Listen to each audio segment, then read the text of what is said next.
Right. Thank you. Right. Just a small disclaimer, George and I are both based in Cape Town, and Viv and some other people, and we are starting with our load shedding again in about an hour's time. So it feels like we're all sort of shifting on a different tectonic plate yet again. And so if we have some issues with our internet, just bear with us. Thank you.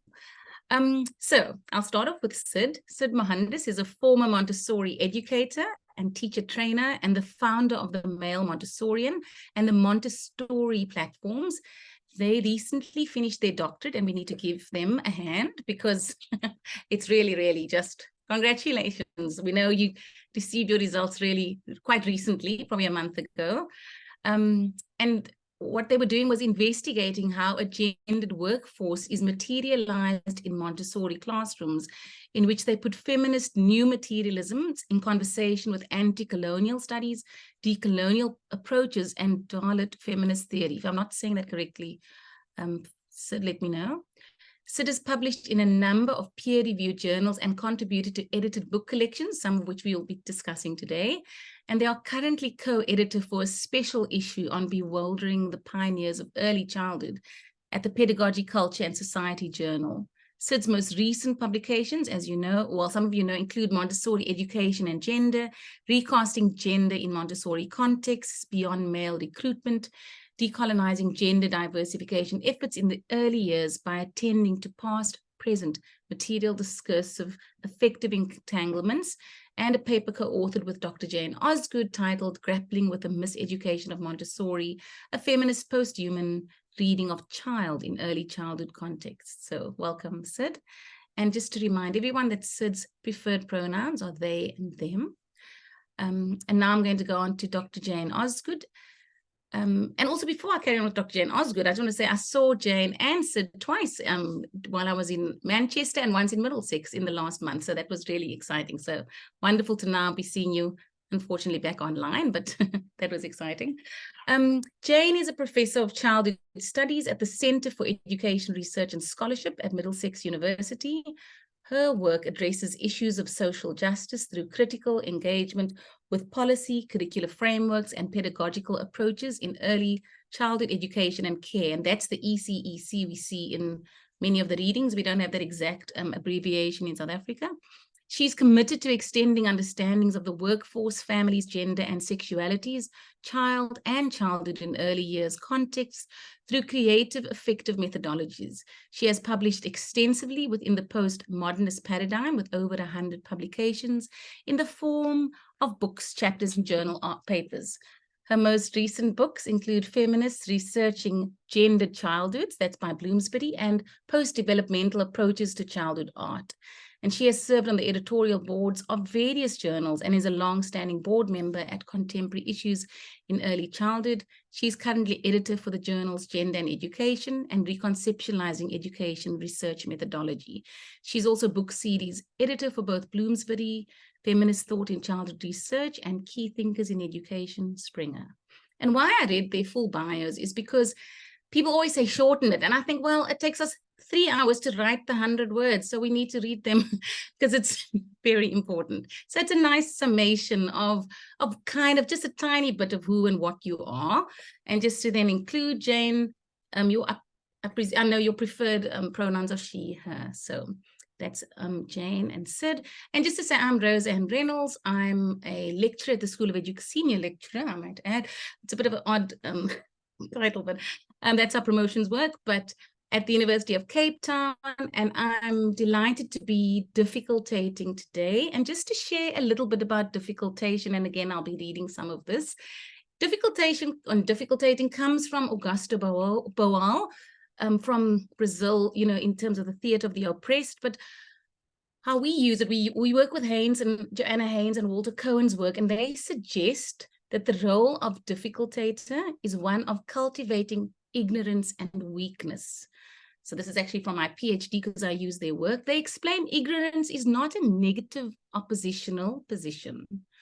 With regard to decentering in ignorance, we find hesitation and waiting in action and opening towards the possibility of including the more than human in ways that have not been done before. a way to recuperate the material of human in human and non-human in rather than above nature. And so maybe what we're thinking about is not the usual, oh, I know, or possibly Jane knows, or Sid knows. What would it be like to slow things down to a little bit of inaction and wait a little bit while we think with and through these questions? And some work I'm doing and continue, there are many people working on this, not thinking about how questions have to have answers or what it is we want to know, but how can questions help us think of other questions and other ways of being and doing the work we're doing. So let's challenge ourselves today to think in that particular way. But, and the last thing I'd like to say is we just have some kind of slight format. This is kind of a mashup between our one of the ways we do our returnings, which is a PhD student who's just graduated telling us about their PhD process. And so Sid, I certainly invite you to talk about some of that in this conversation today. But also what we've had the privilege of in the last month is reading 3 of Jane and Sid's articles. We've read them over the last 3 months. They are available as recordings. Jane suggests that they are humorous in places because they're informal reading groups and we're sort of sitting and exploring together with a tiny group of people. And so from those reading groups, we've developed or come up with a couple of questions. And so we've shared those with Jane and Sid, and they can work with them or not. And certainly in the group today, we'll develop more questions as we go along, and we'll see how we're managing with time. But I think an hour from now is probably a good kind of time frame. And then I'll just read the titles of the 3 articles to help orientate people, and then we'll figure out where to start. And of course, if there's a question before we do that. So the first article we read was called Reconfiguring the Male Montessorian, the Mattering of Gender Through Pink Towering Practices. That was by Jayne Osgood and Sid Mohandas, and that was in the Journal of Early Years. I think I'm correct. And then the second article was called Figuring Gender in Early Childhood with Animal Figurines, Pursuing Tentacular Stories About Global Childhoods in the Anthropocene. Do either of you want to tell us where that came from? Because I didn't copy and paste, if you can remember. It's in the Page Handbook of Childhood, something or other. That's correct. That's correct. Karen and I and Heloise and Lucia also have an article in that handbook. Thank you. And then the third article was called Grappling with the Miseducation of Montessori, a feminist posthuman reading of child in early childhood contexts, contemporary issues in early childhood journal. And that was a special issue. And I know that's the one Karen and Karen Maris and Jane, you both co-edited, right? Okay, so maybe we all need a sip of something of all that. Jane and Sid, I don't know if you want to start with the questions that people brought up, or do you have a particular, I could pose one of the questions and you can talk about them, or Jane stretching, getting ready. Sid, what do you think? We could start with the questions. No, we could not start. Okay. I think in the spirit of what Rosanna's been saying, you know, the questions have, for me anyway, generated more questions. And some of the questions I absolutely adore, particularly the one about bull's semen, because I don't have the answer, but I love that it's a question that was sparked from reading our work. So I suppose where I thought we might start, Sid, is like taking it back to the fact that this is a returning. You've just completed, it's never over, your PhD, and how these articles were part of a kind of pedagogical praxis between the two of us. So they weren't simply academic outputs that were there for the research excellence framework or for your CV or whatever, but they were very much doings and trying to bring the theory to life in ways in which would then serve us both well, but you particularly well for your PhD thesis. Just before you continue, where are the questions? I've got a screenshot. I can put them in the chat if everyone would like to see them. I'll put them in the chat. Lovely, yeah, that would be great if we can just all have a look at them. Sure. Because it's a bit like what you were saying, Roseanne, about thinking for hours about, I mean, some people have just thought for a long time about these questions and thinking together with. George, have you got them? I've also got, are you good? Okay, Thank you. thanks. Because I'm really curious now, but your response, Jane? Oh, I do have responses, but I just think, you know, the kind of the so I've literally come from having just listened to the recordings of the reading groups. And so I feel like I've spent the whole morning with you all, which is wonderful. And as I say, you know, I found it really engaging and provoking and yeah, very really thoughtful, actually, you know, the way in which you all thoughtfully engage deeply with the pieces, and then where it took you in terms of your discussions and the things that kind of came up. And one of the main things that kind of struck me as I was listening was the kind of how you're reading our work through Berard, even when we're not using Berard. So some of the questions about diffraction, what's the difference between diffraction and string figuring, for example. I think that is a really interesting kind of entry point into our work, to come at it from where you as a community are coming from, who are very steeped in Berardian concepts and theories. So it's almost as if in your reading group you've been cutting together apart our work, which is not always Berardian. It's certainly influenced by Berard, but you know, so what else gets produced? So that was kind of where I've arrived from here today. But I did want to just spend a little bit of time kind of because some of the questions were, well, what's going on there? How have they done that? What's the methodology?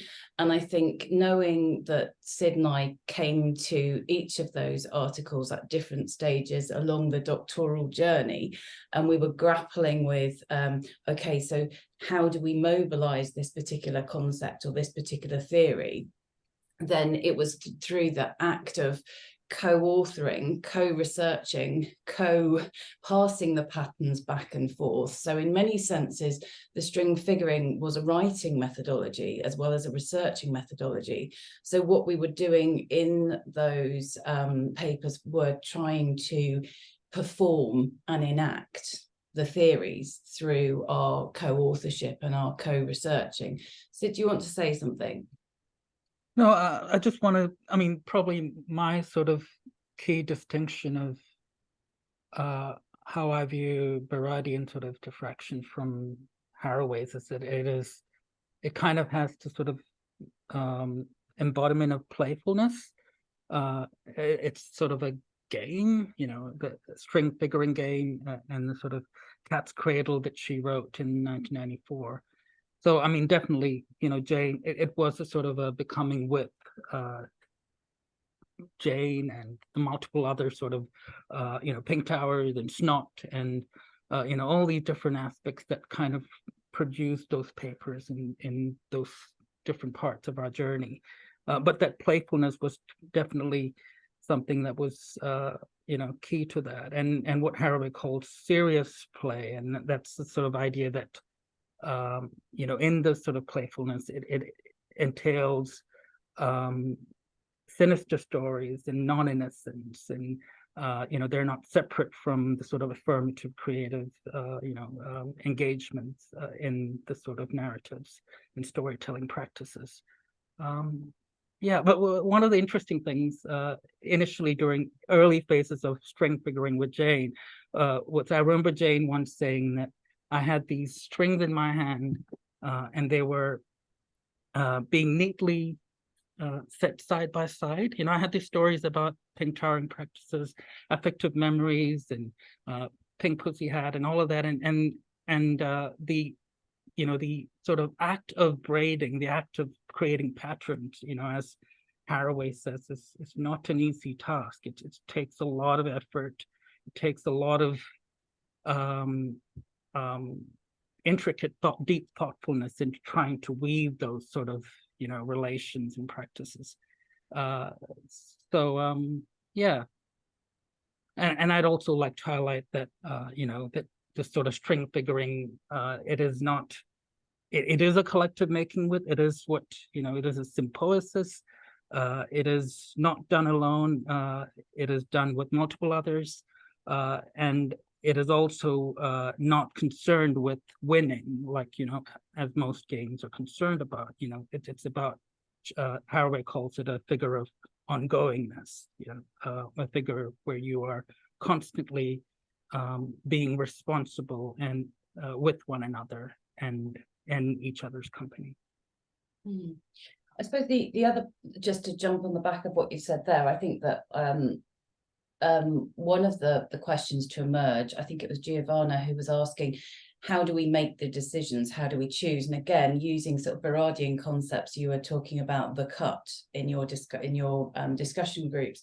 And I think that the discussions you had about how we present the ideas and how the ideas come about, it really is much messier than the article gives the impression that it is, and it's much more emergent. And I think whilst Sid, you know, is kind of stressing the human effort that's required to kind of craft these pieces, a lot of it is also about staying open, being really open to what jumps up, what slaps you around the face, what makes you stammer and stutter. And so it's that emergence of ideas and then going back to something and then following tentacles and following often dead ends, but, you know, and sometimes not, sometimes really fruitful lines of flight, and then weaving them in together. And so it becomes this very intricate game of working back and forth, and this kind of linearity that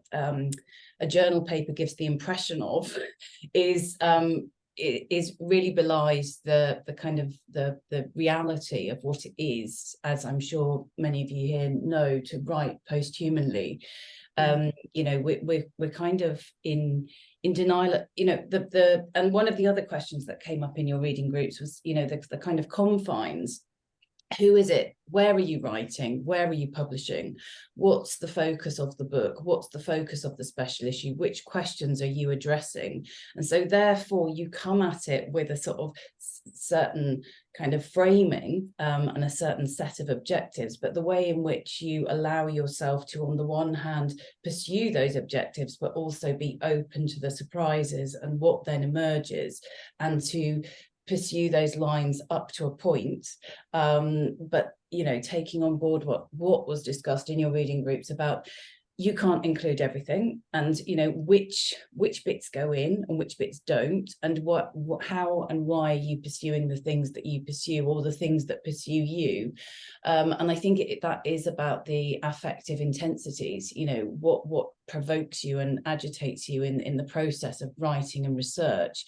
In posthumanist inquiry is very much this kind of almost serendipity and the kind of what just haunts you, and that we write about hauntings and agitations and provokings, and it really is that sort of affective mode of being, not only in the research encounters, but then subsequently in the process of writing and mobilizing particular concepts that help you to attempt to convey that kind of messy emergence of knowledge in other ways.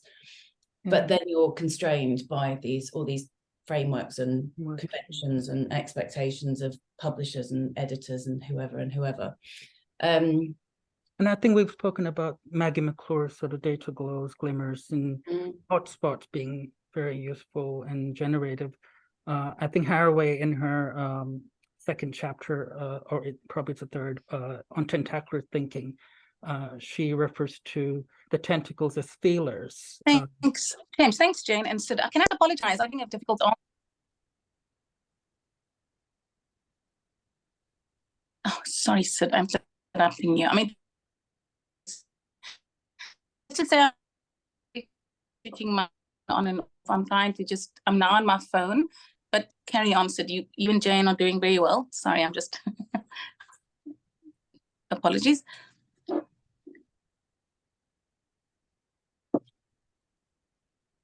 No, so I was just going to, again, jump on the back of a point that Sid made there about, you know, I think Maggie McClure's concept of data that glows and hotspots has been widely taken up. And I do think it's really very useful. But I also think there's another sort of tranche of literature in posthumanism about what counts as data. What, you know, what is data? So, you know, is the cow animal figurine data, for example? You know, the places that we go in our papers are not necessarily what would be conventionally understood as data.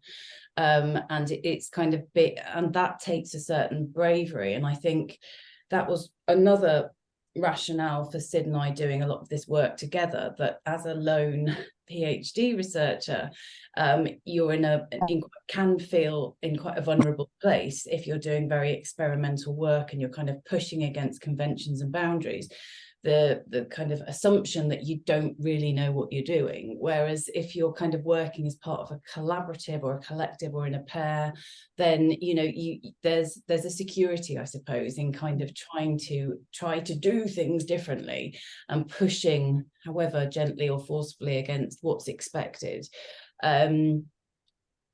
Yeah, so I think that's an important consideration, is what is data, what is research? You know, it kind of throws everything up in the air in a way, and that's maybe not what, you know, people new to this want to hear. You know, there's a comfort in, how do I approach this? What's the method? What's the mode? What are the steps? But actually, I think that there is what is kind of fundamental to posthumanism is that it's pushing against all of those things all of the time. And how do we do that?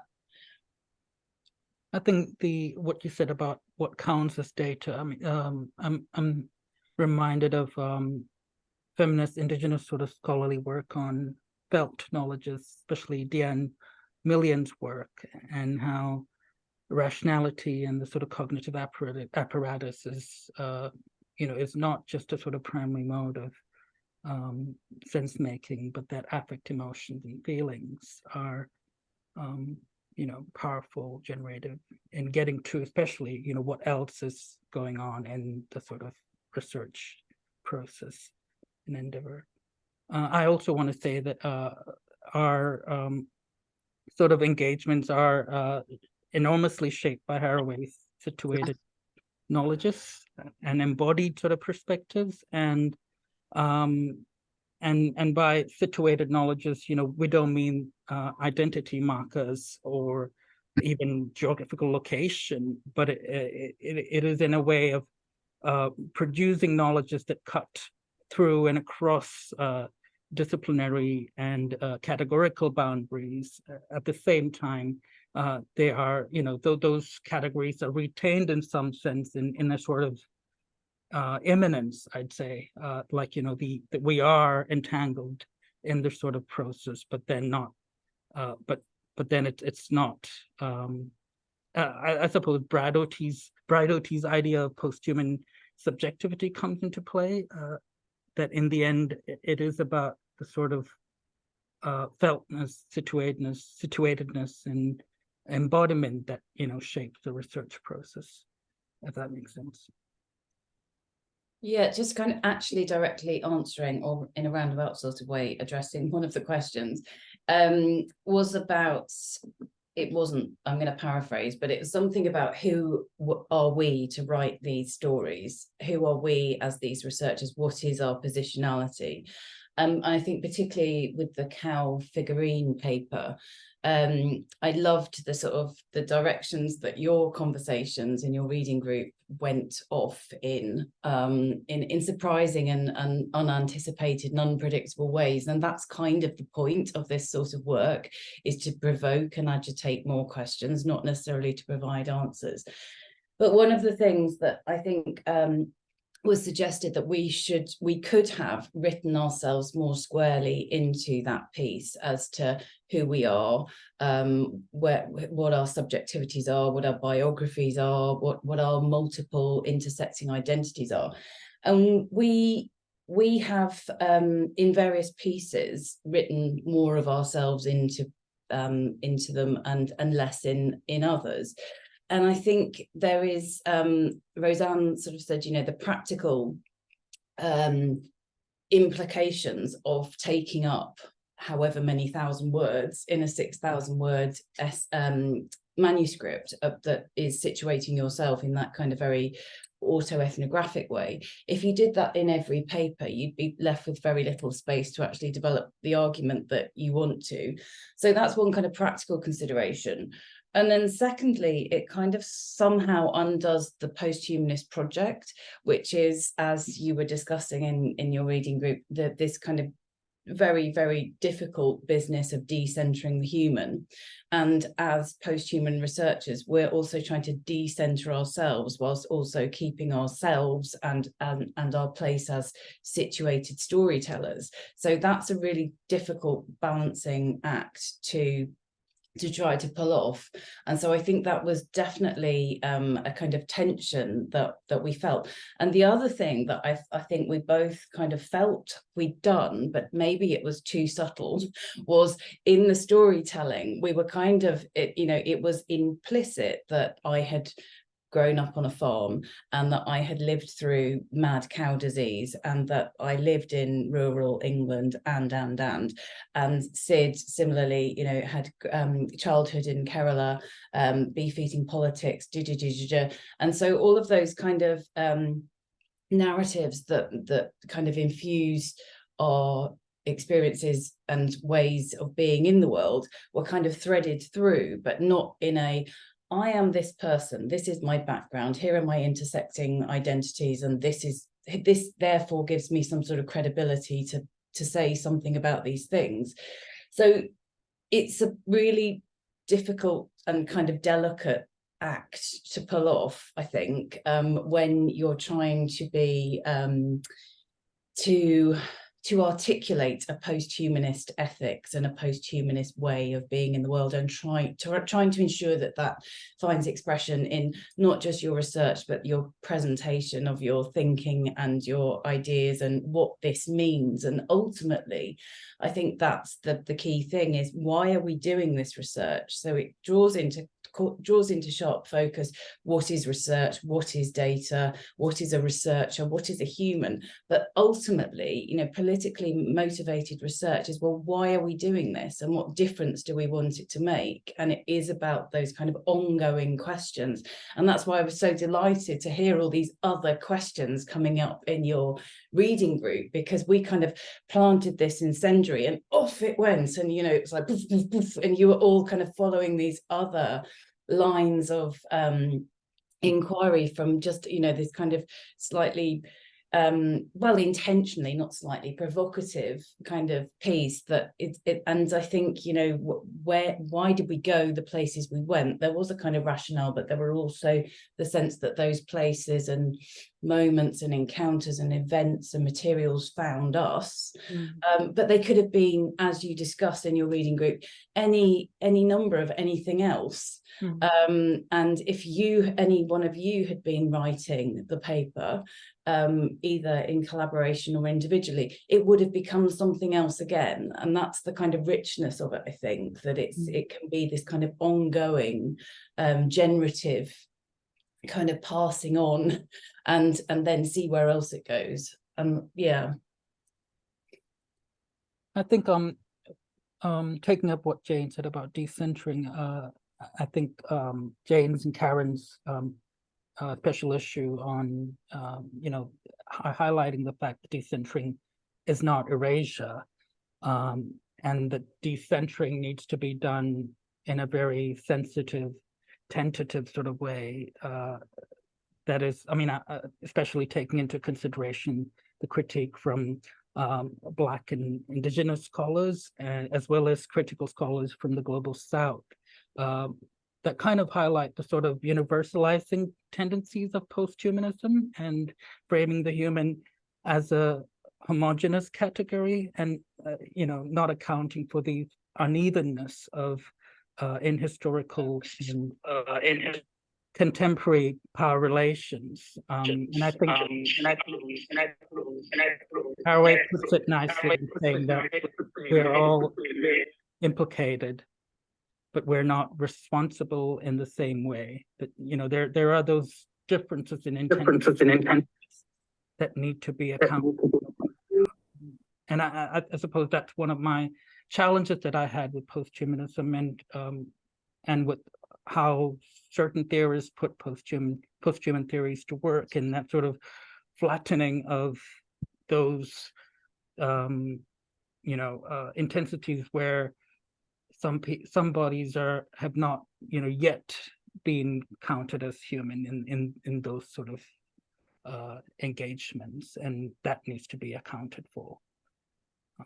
Yeah, thanks. Okay, can I just come in here, because obviously it really speaks to very much that special issue, and I love the way you're putting it, Sid, and especially Black bodies and bodies in the South, but also to what extent very much with children. So you could say make a similar argument for children whose subjectivity actually hasn't been acknowledged yet, and then they are decentered. But I really love the way you just the problematic, really. And we know now that we were actually writing something at the moment where, again, to have the storytelling and the tentacular storytelling at the very same time as the decentering. And what does that decentering mean if that's not, if it's not erasure, and that deep complexity. But I think and also just another comment about how you beautifully describe that situatedness is different from the local. Yeah, it's really, really nice the way and very, very helpful, I think, because it's so often misunderstood.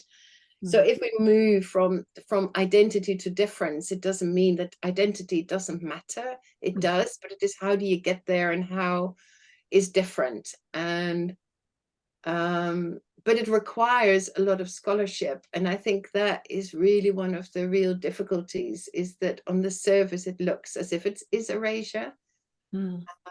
Anyway, I've said enough, but just thank you, because I really love the way you're verbalizing that, and I think it's incredibly helpful.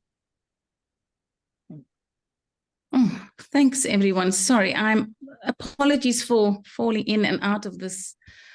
When I mentioned silence, I didn't mean myself that much, but I was able to hear what you were saying and write desperate notes as whatever I could hear. What did he say? Anyway, sorry. Sid and Jane, I'm so delighted that you were able to have such an engaged conversation too, because it's generative and it's exciting, because you're talking about this work that means something to you. So and kind of what I was also hearing is, how does this mean something to other people? And that talks to all of us as researchers, because what is it we can say, and how can we ever control what people may understand or hear? So I'm going to ask if the both of you, if you'd like to is there a particular question you'd like to go back to, return to, that came up possibly, and then also ask you to do something maybe that's slightly different, where you were talking a lot to what does this mean for what people heard in the reading group, but what does it mean for people who not, what does it mean if that's not what we are considering, what others may think about this work we're doing? I don't know if that's a helpful formulation, but I just thought about that when in your response, in the way you were responding. So I'm going to suggest those two things, and then I do want to say to those our participants if you'd like to ask Jane and Sid a particular question about the writing, about methodologically how they write, how they work together, please do. So maybe yes, I'm looking at your body language, but Sid, I know you you're not jumping out of the screen as much as Jane may be doing right now, but I maybe said you can either start or I didn't Jane. quite understand your point before. Yeah, the one I was asking about, I know, sorry, I was just thinking about this. So you've written together for particular reasons, right? So you're writing to do this particular work, but then today you were responding to how us in the reading group were thinking about your writing. And so, for example, they didn't actually understand that maybe you come from Kerala, and I saw you present that in Manchester, Sid, and I saw Jane. So I saw that I had something to say about that. But then I was wondering, what does it mean when we don't know who will read this and how this may affect people or the more than human in the world. So I'm just wondering, I mean, I don't know if it's a good question, but it's a question. That really makes sense. Yeah, I mean, Jane has often said how the anonymity that posthuman scholarship allows for me speaking out against caste-related injustice is very dangerous, and bringing out my non-binariness when my family don't know is again another aspect that can put me in a lot of trouble. In where, you know, in India and other places. So that anonymity that posthuman scholarship allows, to some extent, you know, holding on to the other aspect, you know, where, you know, I don't want to be erased, is a good place to be. And then that's something that the string figuring enables. Even though in my PhD, Jane was very explicit in saying you have to tell them who you are so they know why you're going in those directions, you know. So there's that as well. So yeah, Jane, if you want to say. Yeah, I mean, I suppose on a slightly different, coming at it a slightly different way, I think one of the real tensions that we have as researchers and authors is, despite you know, challenging the privileging of textual representation, we're still writing. You know, it's still a textual performance. It's more of a performance than an account or a representation, but it's nevertheless a textual exchange.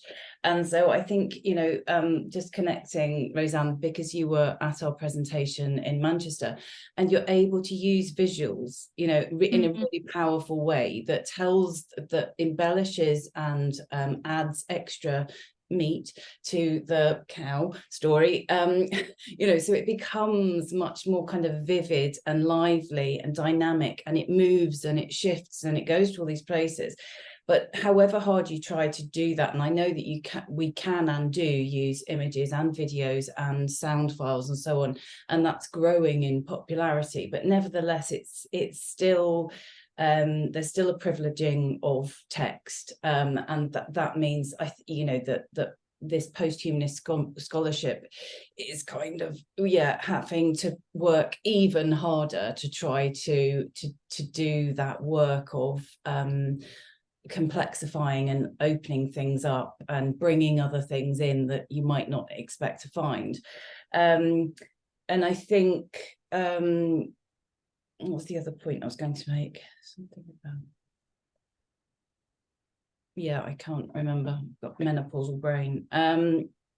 What did you say? What did you say, Roseanne? What was the other thing you said? If I could add a little bit of specificity to that. When Roseanne told us about Sid having grown up in India, it suddenly helped us to see how sacred cows in India became part of the relationality that sort of wasn't clear to us until she told us that. So it was very specific in relation to spatiality and those relationalities that were helpful. I mean, I suppose that goes back to the point that we were discussing previously about situated knowledges, partial perspectives, and like locatedness beyond the local, and also the local. But, you know, it's how much of that laying bare do you have to do, you know, how much, and then what does the paper become when you're doing that, when you're saying, I am this person and this is my history and this is where I belong and these are the encounters, and, you know, kind of, does that need to, I think there's a real tension around the extent to which it needs to be done, the way it needs to be done, why you're doing it, and the points, I think the kind of questions that were sparked in your reading group. The cow immediately came to South Africa. The cow then took a trip to China, and then it took a trip to a bull semen factory and refrigeration unit, and then it went all over the place. So, that's kind of the point, isn't it? That it's not about me or Sid necessarily, so much as these kind of stories and why they matter can kind of, they have a life and a liveliness of their own. So in a sense, I feel really pleased that that's what that paper agitated. That's what it did, because my storytelling of mad cow disease in rural England in the 1990s is one story, but there are a million other stories that tell offer a problematic account of the Anthropocene and children's place within the Anthropocene. So I think that's its kind of that's its magic power, if you like, is what else it can spark off and how else it can be taken up. I mean, if I could add, and I'm happy to invite anyone in the group to start thinking of your questions, but I also we were also talking about it in the context of what are we tracing? And we don't always have to have grown up in India to necessarily trace a cow, for example. So I think we were also talking about it in that way and offering the opposite and saying, well, we are making those decisions, those agendal cuts as researchers, as, as while we're in this work, and how are we in it or not in it. I must say that I wonder about your phrasing of anonymity. So I don't find anonymity, I mean, I think it's interesting you using the phrase, or I suppose not the phrase, the concept of anonymity in posthumanist research. I suppose that's not been, but again, it's for different reasons. And when you said that, though, it made me think there are parts of me that I do anonymize through the work anyway, that I'm not choosing to anonymize. But maybe, do you want to just say a bit more about anonymity as a... Anonymity is probably not what I'm, probably not the right word. It's probably lessening the intensity of it, of making, or invisibilizing slightly to an extent. So you're not at the forefront of, the sort of, what do you say, being piled on. Yeah. There's that kind of, there's that kind of work happening. Do you feel like you both have covered all the questions people have asked, or do you want to circle back to one or two of them? Are they... I think the whole world's got an unstable internet connection today. Gosh. Sorry, Karen. I want to pick up vignettes. Because I think, if I remember correctly, we speak about them as situated evocations, wasn't it? Evocations, borrowing from Marilyn Strathern.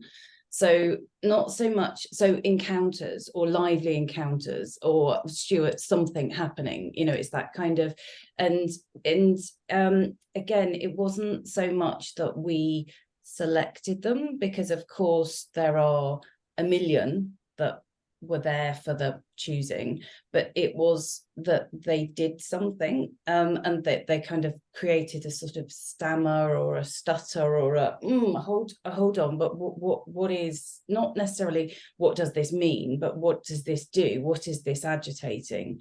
So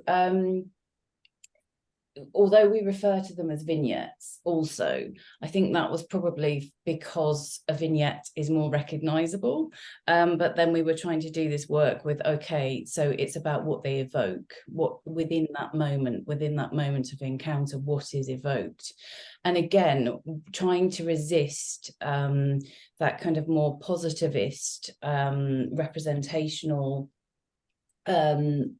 approach, where you say, I will decode this for you and I will tell you what it means. As the researcher, I can provide you with a robust explanation for what is going on here and what it means. Rather, our objective was to sit with the trouble, as Haraway, kind of staying with the trouble that gets provoked in these moments, and then kind of blowing it open just a bit more and saying, we don't necessarily have the answers, because we're not asking the questions that require an answer. We're asking the questions that generate more questions. So I think vignette is probably misleading. That's not what those and we do also call them encounters and situated evocations, but I think they can, because there's a kind of queering that goes on.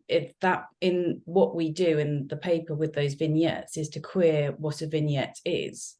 So, you know, I think that there's some of that playfulness that goes on through the analytical processes that you take up and the performances that you take up in a paper that kind of pushes it into places that are a little bit uncomfortable. And that's kind of the point.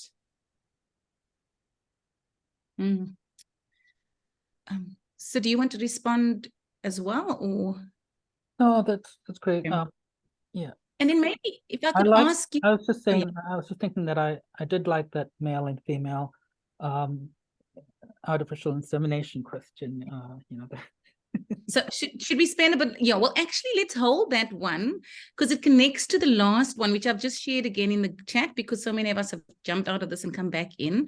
And maybe we can talk about the male and female insemination, how bulls are necessary or not in relation to, because I may add this. So the last question is, why are gender and sexuality taboo in early childhood spaces?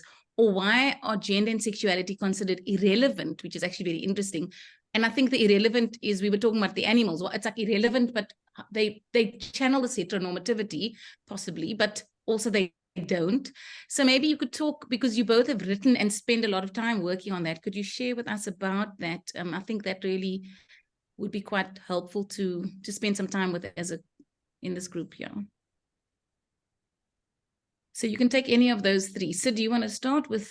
Sure. I mean, my PhD emerged from that sort of unsettlement of Montessori spaces being framed as gender neutral, and it's often that sort of conception is often arrived at because certain things are seen as natural. You know, certain materials are seen as not gender type because they are closer to nature and closer to you know, not traditionally gender type sort of materials.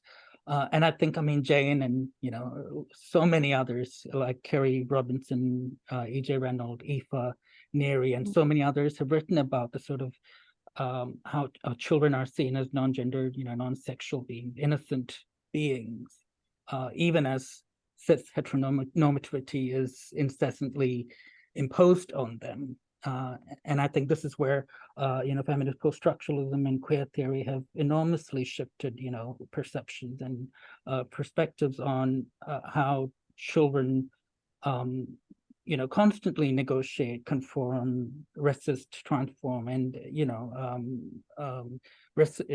kind of, you know, work with the sort of hegemonic stories and narratives around what it means to be a boy or a girl, or, you know, or whatever it is, you know. So I think, yeah. Jayne, you wanted to add something to that?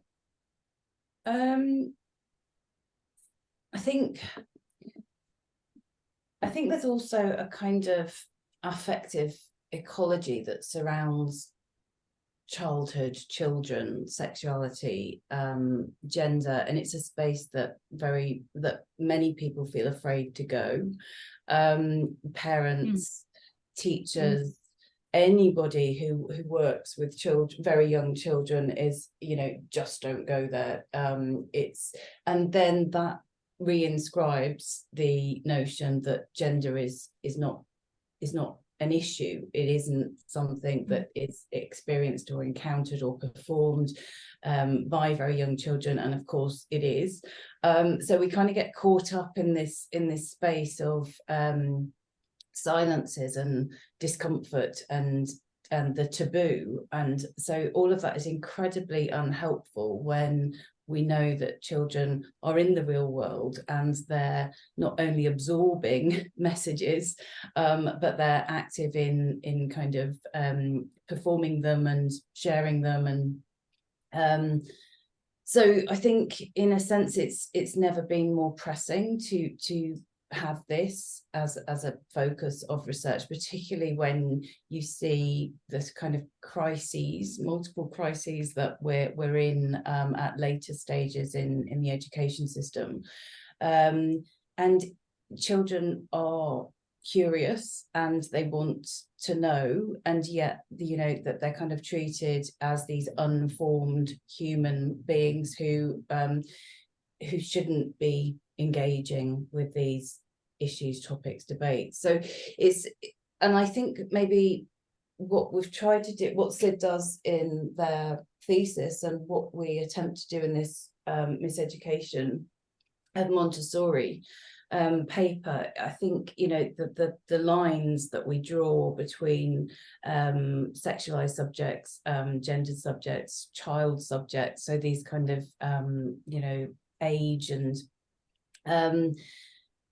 civilizing bodies, and that whole kind of agenda and movement, you know, is so important because it opens up spaces for conversation where conversation is being shut down. Yeah. But it's very difficult space to occupy as a researcher. So can I ask, sorry, Sid, go ahead.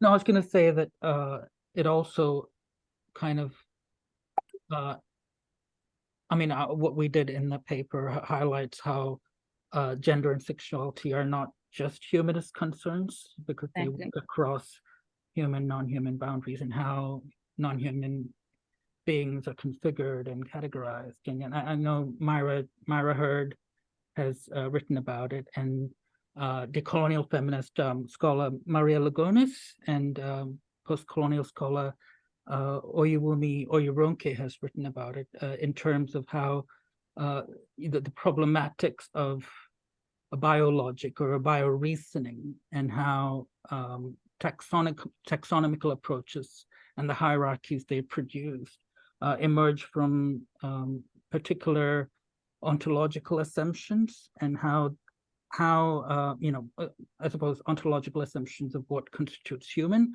but also what counts as male and what counts as female, and you know, how these naming and categorizing practices are not separate from colonial capitalist projects of extraction, and how certain configurations are more productive and more economically conducive, you know, than others. So yeah, so my point is, you know, that it's not merely a humanist concern, that it works across those boundaries. Absolutely. And so if you and Jane want to just share, I'm going to ask either Hilary or Giovanna or George, because we sort of suddenly realized, but we don't actually understand how the bulls, you know, do we need bulls? We do need bulls because they give us the cows, but how do cows work in and then we were looking at all these images and people were Googling, but certainly also the figurines, you know, we were Googling that as well to kind of go, oh, wait, there are udders there. There are udders on the cows. So yeah, it was an effective 1 hour. I don't know if any of you, Giovanna or yeah, but maybe that's something really important in terms of the conversation we're having, because how is this construction for all these years in Montessori education? How have they managed to, I don't know if you want to say, before you two answer, give us some more ways to think about that, because we were a bit stumped. Hilary, do you want to say something, or George, or? Well, I mean, we had this funny moment where we thought we do need a just gender distinction for farming, because in order to produce more cows, you need bulls. And then we decided, actually, you don't need bulls, you just need their semen. And so, you know, the bulls don't even have to be on the farm to produce baby cows or bulls. So, you know, it was, and it was the materiality of the semen, not the materiality of the bull, that actually comes to matter in farming nowadays. But then, I was hooked by that stage of your conversation as to where it was going to go next. But the thought that was kind of reverberating in the back of my head was, do we need farming? Not do we need bulls, but do we need farming? If you then perhaps bulls can just be free to be bulls, and they can be queer bulls, they can be cis heteronormative. You know, there's the possibilities for cows and and bulls and calves to be something else. So it's maybe the farming is the issue rather than the gender, actually. Nice. Yeah, exactly. I mean, yeah. Okay, so maybe we can take a pause here. We've got probably another 20 minutes or so. So let's have a pause and just, I'm going to ask, I have one, I've got lots of other questions about some of your articles, but maybe I'm going to let people in the audience who are participating think for a minute, and then maybe we can just have a round of other questions about your work. So we'll take 1 minute to think, and then I'll invite some other questions.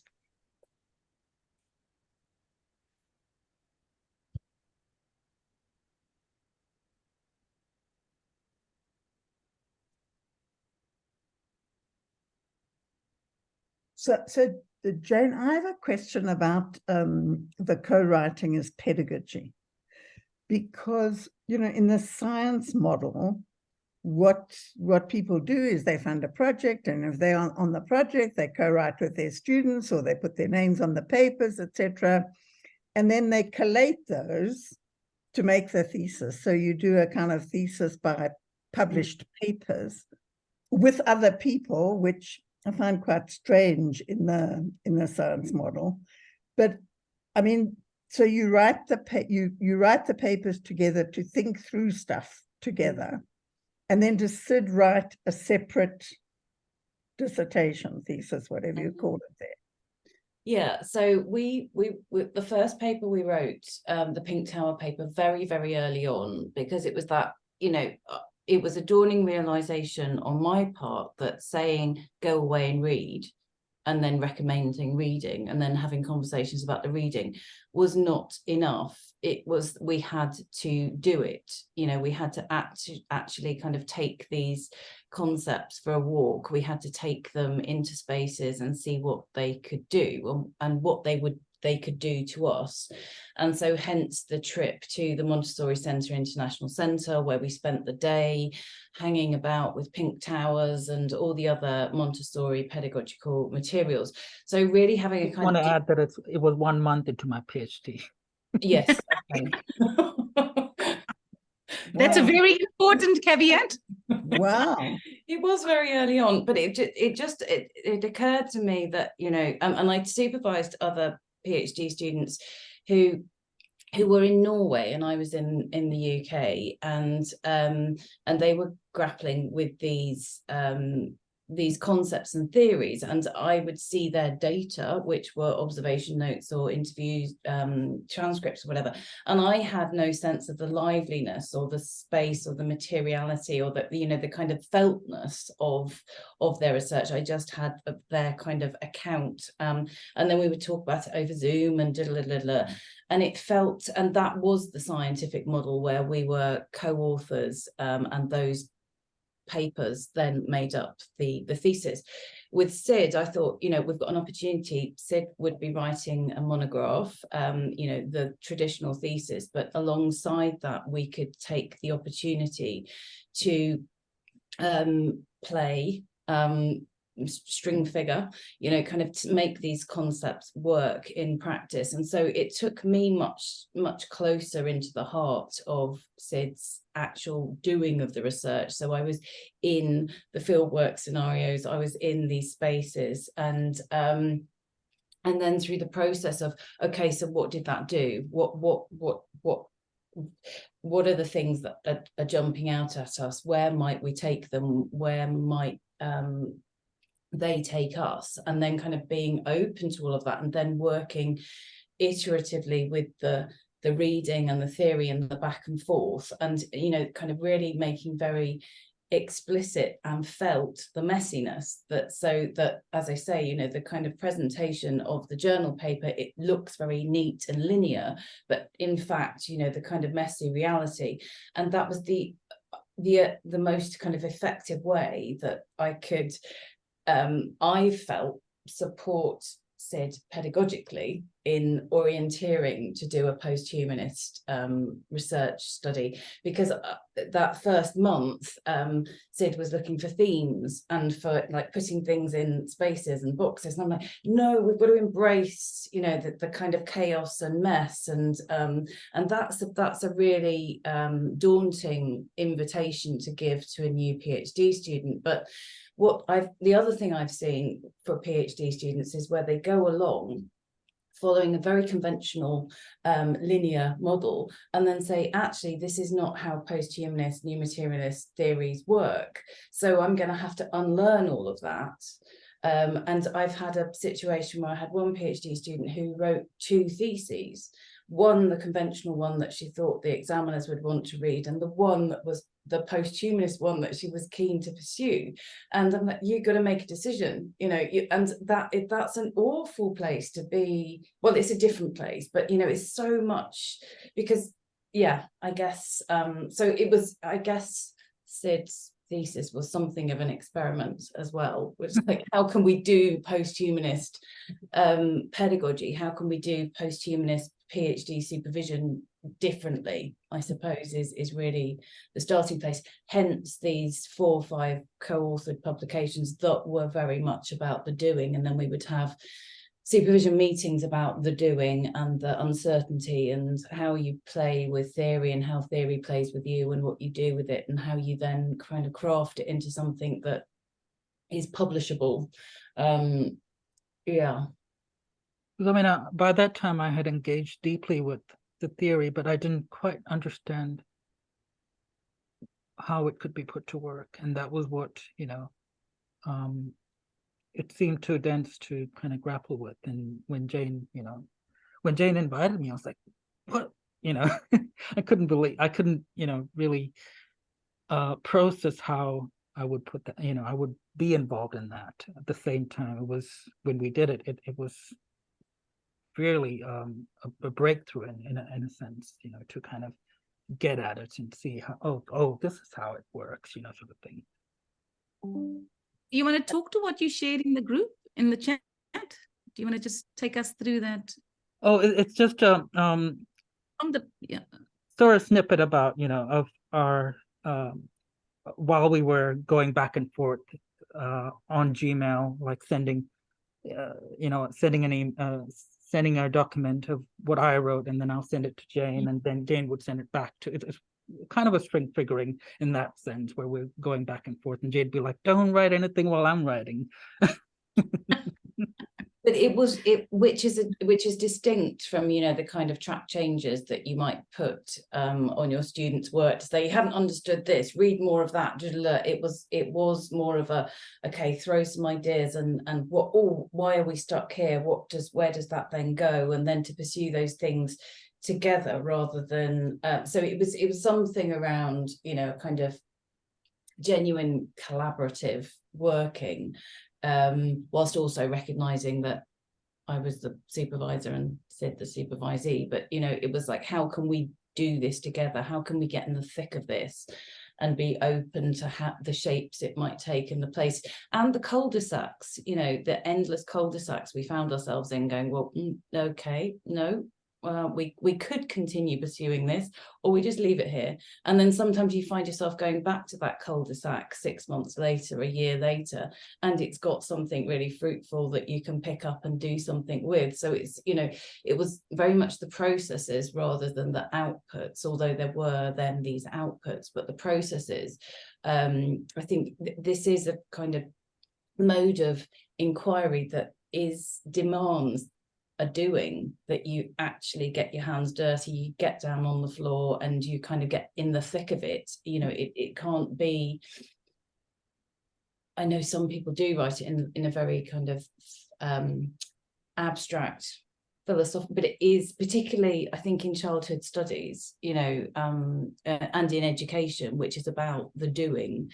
And also if it's underpinned by a social justice or a worldly justice agenda, well, why are we doing this and what difference can it make, and how is it making a difference to us as researchers and authors through the processes? I have a comment, but I'm does anybody in the room want to say something about what you're asking? I mean, say something about what you're sharing with us.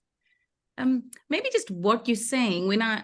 In the same paper, there's that fascinating, I mean, well, I'm laughing because it's interesting how the person that you were corresponding with says we choose beechwood because it's so error-free, you know, whatever the term is. And the children don't have to worry about the difficulty in the wood. They can rather, I mean, but then you theorize, you write about that. When you theorize, I mean, maybe I can just share with, if people want to, maybe I'll just show.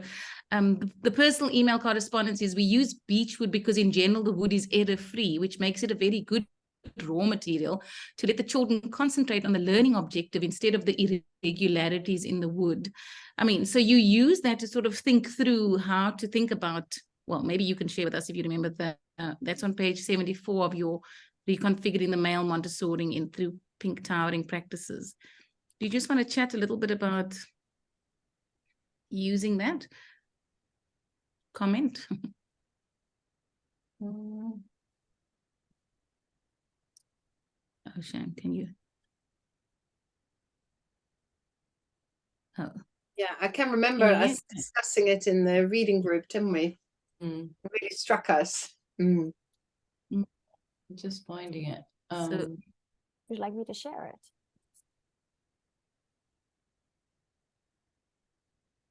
Oh yeah, please, George, or I can do it. What page is it? Oh yes, yeah, I've got it. A 74, yeah. Or maybe I can do it. Oh yeah. Oh, there you go. Thank you. Thanks. Okay, can you see it? Maybe just switch. Okay, sorry. So it's this one. Yeah. So we use peach. Yeah, there's the quote, and then you've written about how the concern gives pause for thought and complicates closed. I mean, that's a showing of, you know, you could just write back and go, could you get your head office together and tell them why this is a problem, or thinking through that. So actually what I'm also trying to think about is it's not the judgment. We can make all these, we do have all these judgments around how other people construct childhood, etc. But then you did something with this to think through kind of, this is what children are being offered or confronted or shown or shared in Montessori as an entire, and yeah, so maybe if you want to say something about that.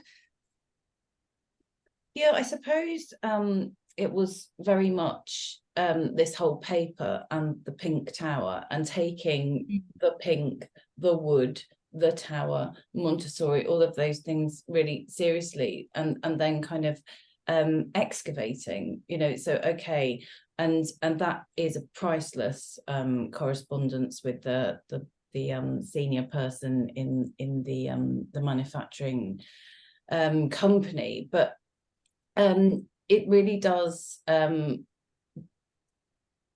bring to the surface the kind of the tensions and peculiarities and the sort of dystopian kind of reality, that the idea that the preferred wood is wood that behaves more like plastic, and that you know, and then to start to think about, you know, where that wood has been, what it's done, who it's touched. And of course, Haraway in 2008, she says, you know, who do we touch when we touch this dog?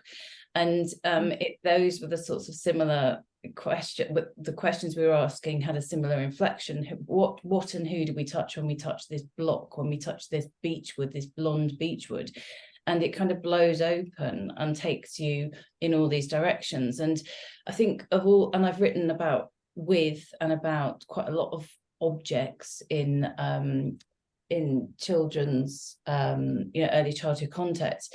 And this, you know, the kind of gender labor forces, the globalization, marketization, capitalism that just runs through pretty much everything is just staggering, and children are not separate from that. And so this is, you know, where we get to with this is the kind of tensions and contradictions and kind of messy reality and the non-innocence ultimately of this thing that is hailed in this kind of middle-class milieu of Montessori nurseries in London. You know, there's so much else going on, and so I think that's where you get to when you kind of sit with the trouble that is just beneath the pink paint. It's interesting that the senior manager at Neen House kind of engaged with this paper later on, but I didn't know about it, but they kind of circulated it within the Montessori organization that Montessori set up, which is AMI, and they were concerned about it. They wondered, their question was if it was a critique of the paper, of Montessori. And so we had to come back and say, oh, it's not a critique, you know, it's about you know, seeing how Montessori both works and doesn't work, you know, sort of holding those contradictions rather than, you know, like trashing Montessori. So I think that may have helped them to kind of process, you know.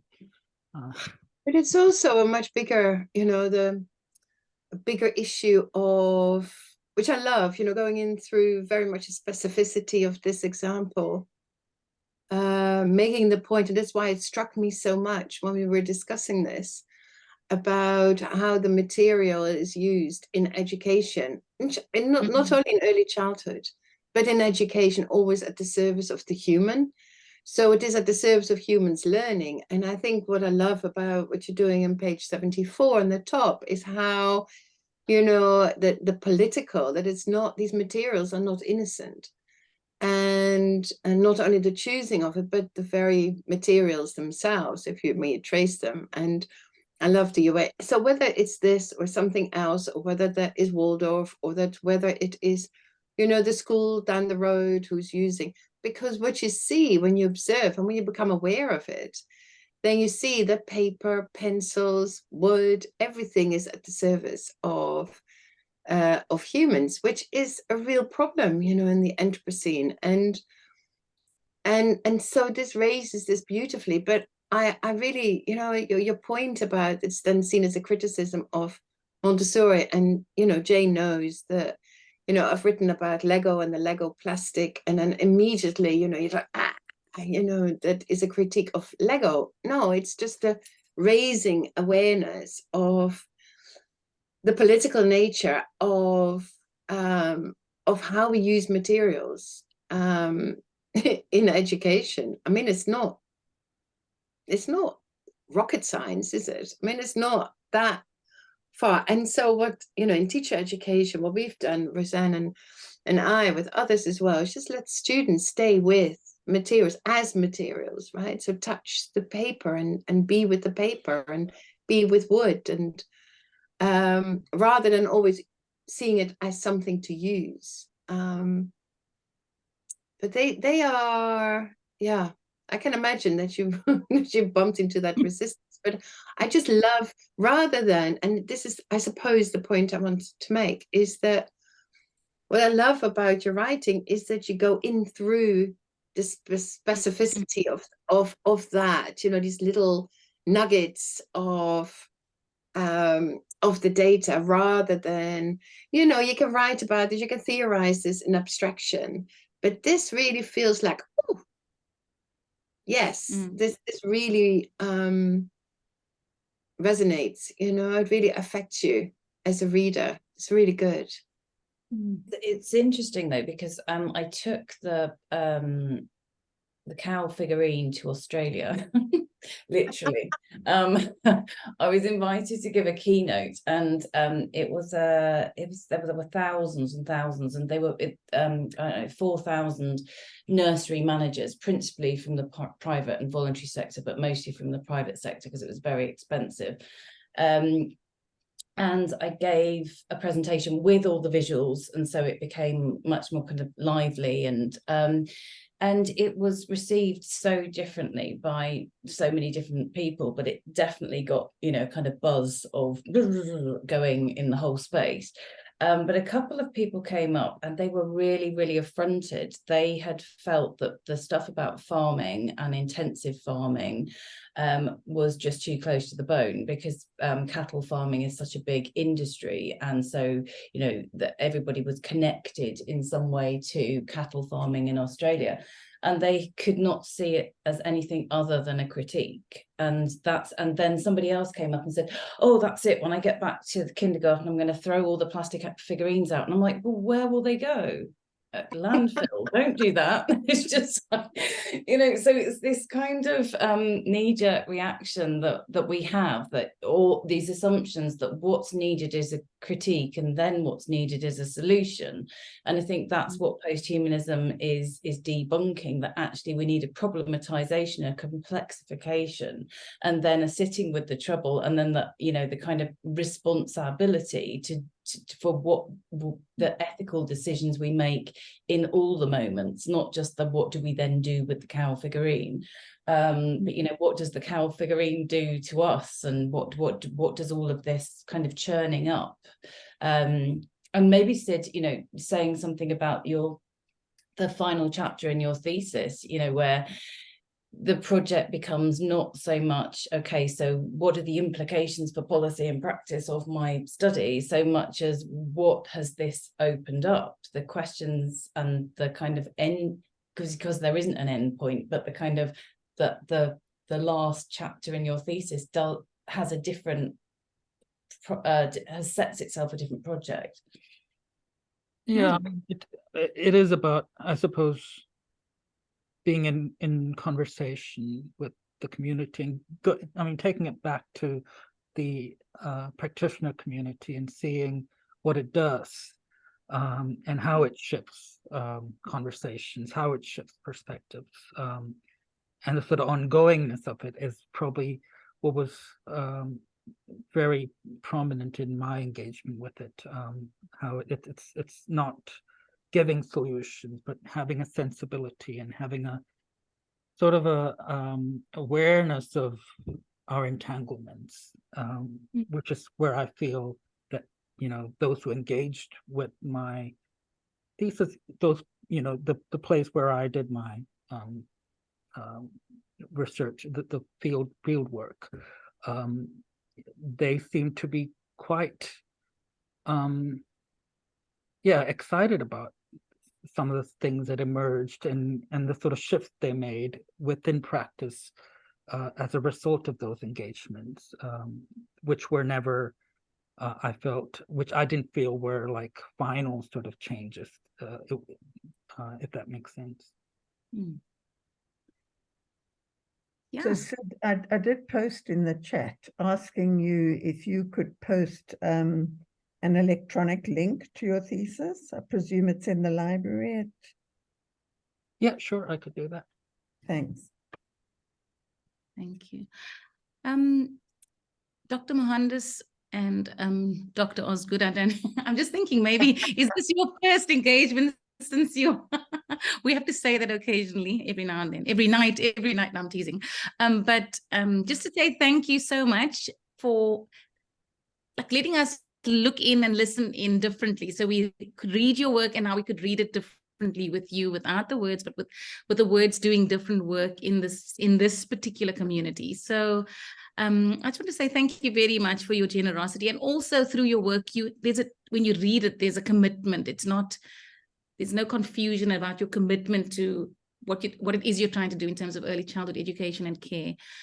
And so you inspire many people. So thank you for that. And we wish you well as you continue writing. And obviously, Sid, as you continue writing differently now in your changing relationship with Jayne. So I don't know if you have any final words, but thanks very, very much. This has been a great way to spend this Monday afternoon. Thank you so much. No, just a huge thank you to you and everybody in the post-qualitative research community. And thank you for sharing those recordings. I might even go back for another listen. They were very entertaining in places and really thought-provoking in others. So thank you. And it's just really, really flattering. It felt a little bit like, when you come away from your Viva or whatever the equivalent is, the exam of your PhD, and you're like, oh, they actually really paid attention. They were hanging, like they were really engaged with every line, and they were taking me to this page and that page. And it's like, because you kind of forget that people might even read with that depth of engagement, and that it can do, you hope that people read it, and then you hope that it might have some sort of effect. But to know that, you know, it kind of sparked off all these things was just really a gift. So thank you very much for that. Great. Well, thank you. It was just amazing, and I just love the whole setup of the. Yeah, I think it really works. You know, the kind of detailed engagement with people's scholarship, and then to have this panel. And I really enjoyed today how, yeah, your commentary and the way you're working together and thinking together. And it's just such a resource, really, which is what this collective is about, is building gradually these pedagogical resources for us all to learn from and with. And you know, that it is quite, you know, when people read your work and discuss your work, and they but what we found is, if you are there as author, then it quite very quickly becomes like question and answer. And now it's just people are just more free to take it somewhere else. So for next month, we have, and then I will be in that same position.